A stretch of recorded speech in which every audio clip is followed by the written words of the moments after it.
Welcome everyone and welcome to this week's F3 track guide. We are at Brands Hatch this week and I'm going to tell you from the get-go, I don't like it here. I really don't like this track. It's taken me forever to get a decent flying lap in for you guys.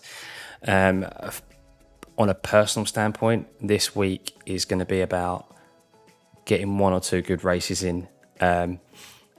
And then that's it. I'm done because my level of consistency around here is not very good.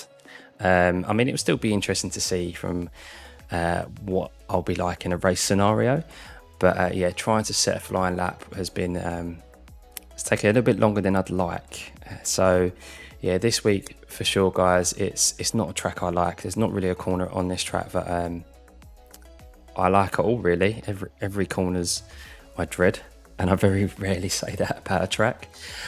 So yeah, this week it's going to be a track where you guys have got to keep it on the tarmac. You've got to keep it on that black stuff. You've got to find that balance of going quick as you can, but going as quick as you can without exceeding the track limits. Because as you can see, Brands Hatch has got no runoff areas. There is literally no room for error. It's grass or gravel, and you just won't be able to stop. I mean, we all know how iRacing's grass model is. It's more like driving on ice. So while obviously you have to go as quick as you can, but if you keep it on the track here, it's going to be another week of carnage. I mean, every week in F3 is carnage, but in particular around here, that one little error is just going to cost you, and it's going to cost a lot of people, and it's going to be a lot of crashes. So yeah, all about consistency this week and just keeping it clean. This week we are going to change the format. I've had a couple of suggestions for you guys, and what I'm going to do is, rather than the original format of a slow drive through, we're going to have the flying lap to start off with the far chase camera angle, and then after it we're going to have an overview of the flying lap. I'm going to go through it in the replay mode, talk about my lap, where I could have made up time, what you guys should be keeping an eye out for, and yeah, do something a little bit different there. So I hope you guys enjoy that. Please let me know in the comments below if it's something you prefer, or if you prefer the original version of how I do my track guides. But yeah, I thought I'd just change it up this week. But remember to hit that like and subscribe button, guys. Turn those notifications on. Feel free to join my Discord and link in the description below. As always, I hope this track guide takes plenty of time off your lap times this week, makes you more consistent, and yeah, let's head into it. Let's head into that flying lap.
So guys, we are going to have a look now at the flying lap, and a little bit different to obviously the normal drive-through, but this is what you guys have suggested to me, and we're going to do it this way.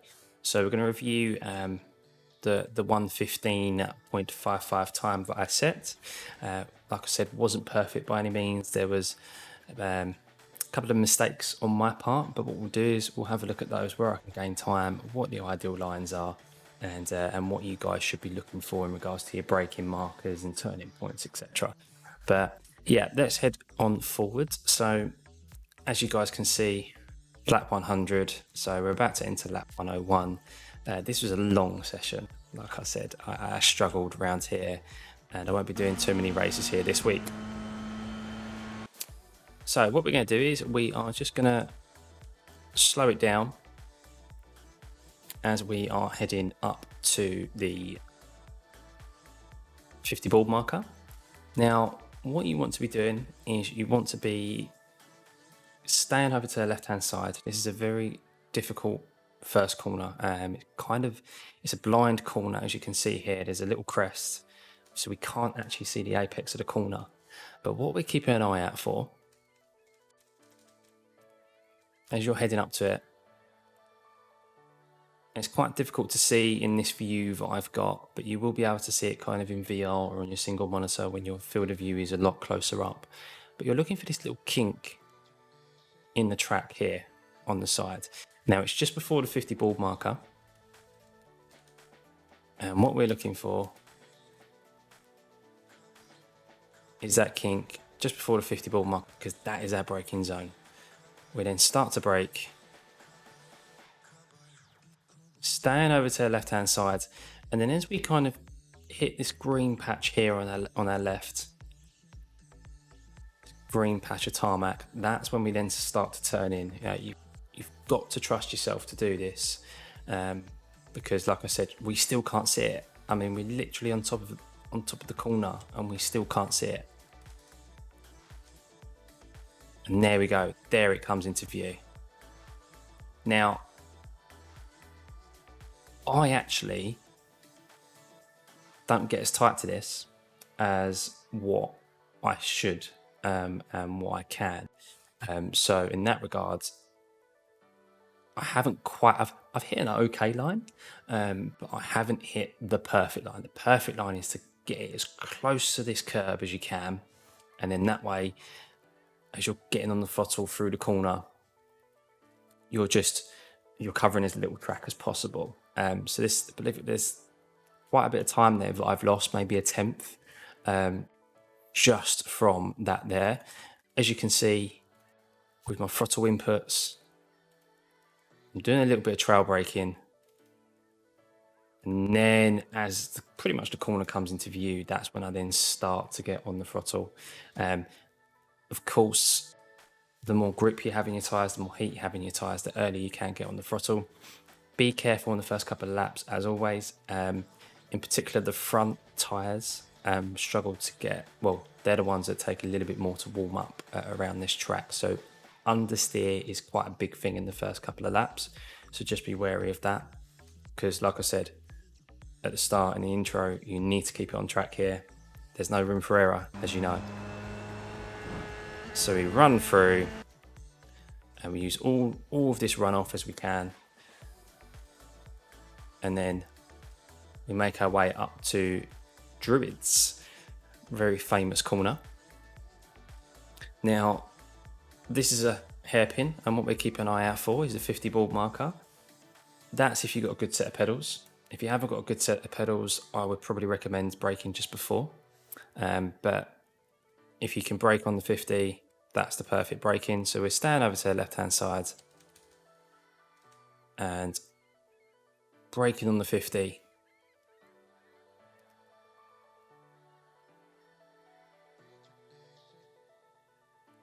Shifting down into seconds. Now, if you're using the PDS setup, you may shift down into first, because the gear ratios are slightly different, but I'm using Craig's setup once again. So I shift down into second. Once again, if we pause it here, I'm not quite tight to this curb as I should be. Now, you don't want to get onto this red and white curb. you want to be as tight to it as you can.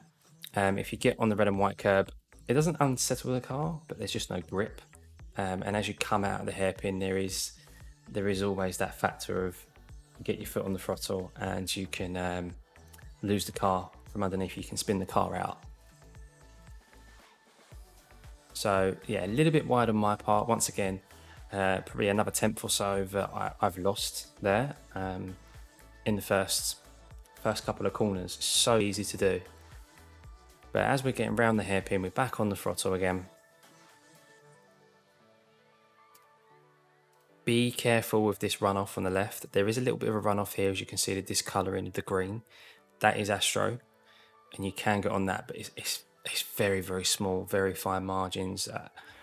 Plenty of times got on the throttle too early, and you just, yeah, there's pretty much no runoff there at all. So I try and avoid going over to that red curb if you can and using that runoff. So that's pretty much the first sector done and dusted with. We're now heading down into the second sector. And as you come out of that hairpin, we're instantly going to want to be moving to our right hand side, because we go from a hairpin into this left hander here. As you can see, the colourings in the track here. Now, what you're keeping an eye out for is this 50 ball marker. Now, we're not going to be braking on it. What we're going to be braking on is this AstroTurf here. As we're pointing our car over to the right hand side, there's quite not a large bit, but large enough for two wheels for us to get two wheels onto this AstroTurf, because it just opens up the corner for us. And then that's where we're braking. So we're braking just after the 50, and then we get onto the AstroTurf. There you can see the discolouring there and the ridges. Braking through, trail braking, and then as you can see, getting on the throttle as I get into the apex, or just before the apex, so I get a nice exit.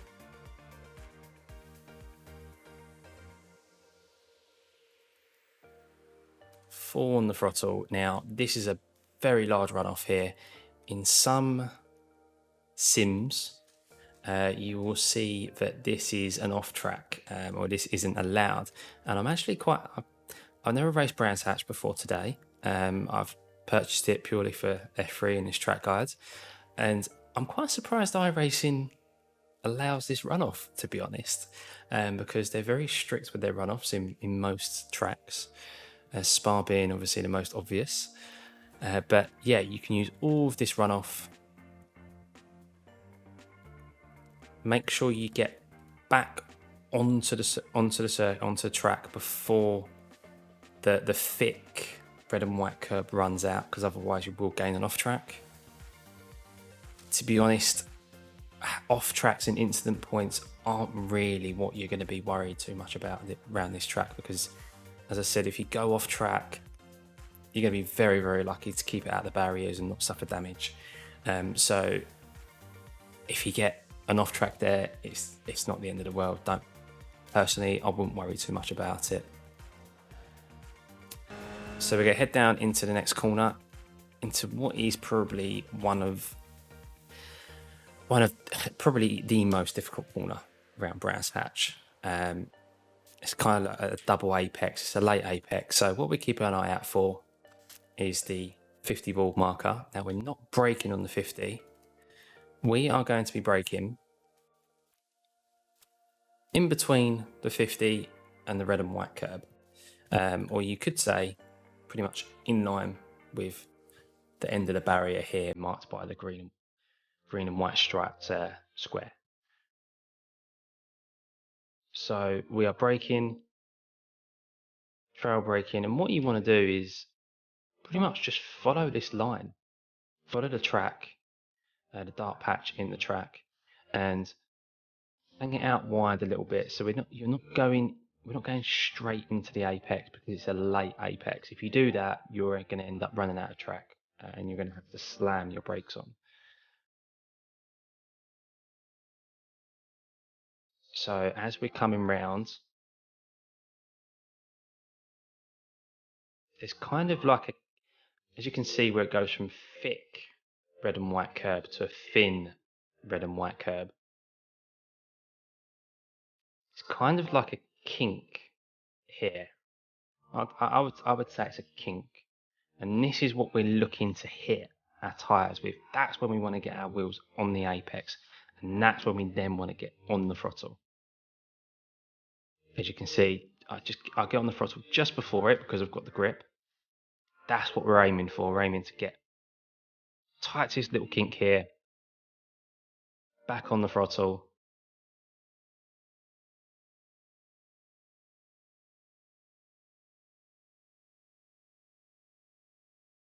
Trust the grip in the car.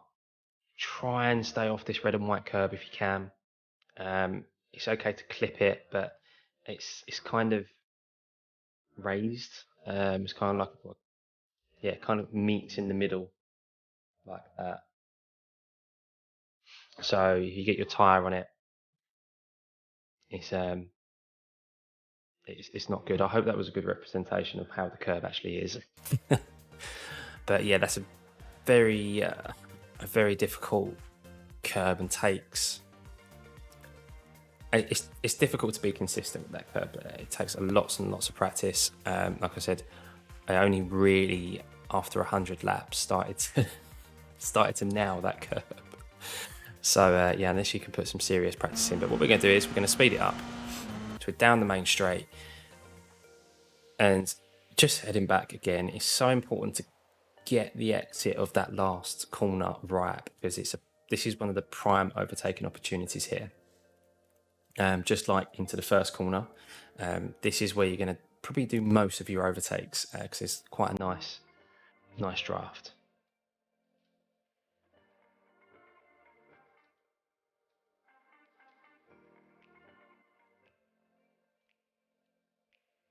So we're going to play it down. Now, fast right-hander, but we can't take it flat, unfortunately. We are going to have, if you have a look at my throttle inputs in a second, we are going to have just a slight dab of the brakes. And also, it's another tricky corner because you have a habit, or I personally had a habit, of turning in too early. So what you want to do is be keeping an eye out for the 50. And pretty much as the white line in front starts to curve, that's when we then want to start turning in. Like I said, you've got the visual representation of the darkness of the track, of where the rubber's been laid down, but not every race may have that. So what we keep an eye out for is kind of like, yeah, as soon as it starts to bend in the track, we lift off, have a slight dab of the brakes, and then we're back on the throttle again. So I'll just play that in slow motion so you guys can see.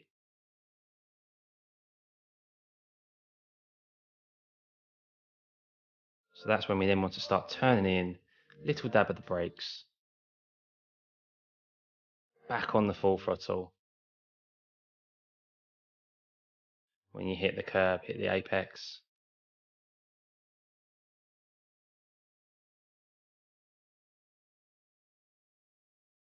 Straighten up the steering, allow the car to stay over to the left-hand side, because we want to stay on the left-hand side because we're about to come into a very fast right-hander. So what we're keeping an eye out for is the 50 ball marker, and we want to be braking just before it. Because if you brake on the 50 ball marker, you're going to miss this apex because there's quite a lot of time to be made up here. So you turn in on the 50 ball marker, and what you want to keep an eye out for is this corner. We can actually cut it. There's quite a bit of astroturf here that we can cut, and it actually can account for a couple of temps. So in regards to qualifying, that's a lot. That's a lot of time. So we're moving through.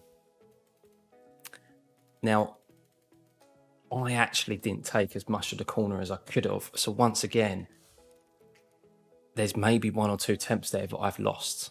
I'd probably say a tenth. I don't think there's 2 temps in there, but for me personally, but there's at least another tenth there that I've lost. So overall, already in this lap, there's I'm 3 temps down on what I could do. My optimum is a 15 dead. There's nowhere in a million years I'll be able to get a 15 dead, not round here. But yeah, you could quite easily take that, and you won't get an off track. I mean, you will get an off track if you get 2 wheels on the grass, but you won't get an off track if you take that Astro. And full throttle, allow the car to move over to the left hand side. We've got another big runoff here. Use it all. As you can see, it's a bit of a fine line, getting a little bit close to the gravel, but trust it, you're not going to get an off track. And then all the way down into the next right-hander, another very quick right-hander, but a blind one. So a little bit of some commitment is required here. It is really a track that you do need to practice on more than others because of the blind corners and the nature of some of the corners. Like I said, that double apex, the first is a blind corner, this is a blind corner. So you're going to take this very, very quick. Very quick. As you can see, as I've just got past the 50, as I've got to be honest, I don't really keep an eye on the 50 ball mark. I kind of, it's as I get to the crest of the hill that I just have a little dab at the brakes. As you can see, once again, we can cut this corner. There's a large AstroTurf on the inside of this corner, and we can cut that. As you can see, that wasn't an off track, and that's quite a severe cut. And then we get back on the throttle. Very, very quick corner. 100% commitment required there. I'd highly recommend going away and practicing this track and those corners. So we're coming up into a very kind of sharp left-hander. Still quick, but a bit slower than the previous few corners we've gone round. And what we're keeping an eye out for, as you can see, is the 50 ball marker, and we're going to be braking just before it. As you can see with my throttle inputs, keeping the car over to the right hand side so we can open up the corner as best as we can. Turn in, and what you want to be doing is you want to be ideally getting 2 wheels onto this red and white curb, because it really keeps it tight. It's so easy to just gather too much speed in this corner and run wide on the exit. You'll see a lot of people lose it here in the races. So we shift down just into 4th. Once again, if you're in the PDS setup, you'll probably shift down into 3rd. The previous corners are the same gears as you can see on here, and we just get the wheels onto that red and white curb. As you can see there, I've kept that as tight as I can on without getting onto the actual grass, and yet you can see my steering, and I'm so close to running wide there. So another corner to be extra careful. A lot of people are going to lose it there. If you lose it there, as you can see, there's just barriers, there's just grass, gravel and barrier. You'd be very, very lucky to not end up in there and get some damage. And as we know with these cars, any sort of knock costs you a lot of time. So we're going to head down into the final corner, and once again another tricky one. That there's not one corner on this track that I like at all. So what we're keeping an eye out for is the 50 ball marker once again, and we're going to be braking pretty much bang on it just before. Now, if you're in the PDS setup, you'll probably shift down to 4th, halfway through the corner. in the Craig setup, I stay in 5th. So we're braking on the 50 ball marker, and we've got this patch of concrete here. We've got this little runoff, and that's pretty much our turning point. That's when we then start to turn in. As you can see, start to turn in. And what we want to do is we want to keep it tight to this apex without getting on the grass. Pretty much ride the little red and white curve that we've got here. And as you can see from the throttle inputs, back on the throttle, allowing the car, don't fight the car to stay on the inside because you will lose it. Make the most use of the track as you can. And then over to the inside so as cover as little track as possible. And there we go, guys. That is a overview or review of my flying lap, where I could have gained time, where I hope you guys can gain time, braking points, turning points, lines. You've got the actual flying lap itself. You've got the far chase camera angle. Worth checking the far chase camera angle out on this one, especially with some of the blind corners and with how tight you can cut some of those corners as well, just so that you guys can see it from your perspective. As you can actually see here, there we go. I got a lot tighter there into that corner. But yeah, I really hope you guys enjoyed that. Hope that takes plenty of time off your lap times. Like I said, let me know if you like the new format or if you prefer the older format. Always up for new suggestions and trying out new things. But yeah, remember to hit that like and subscribe button, turn those notifications on, and I'll see you for the next one.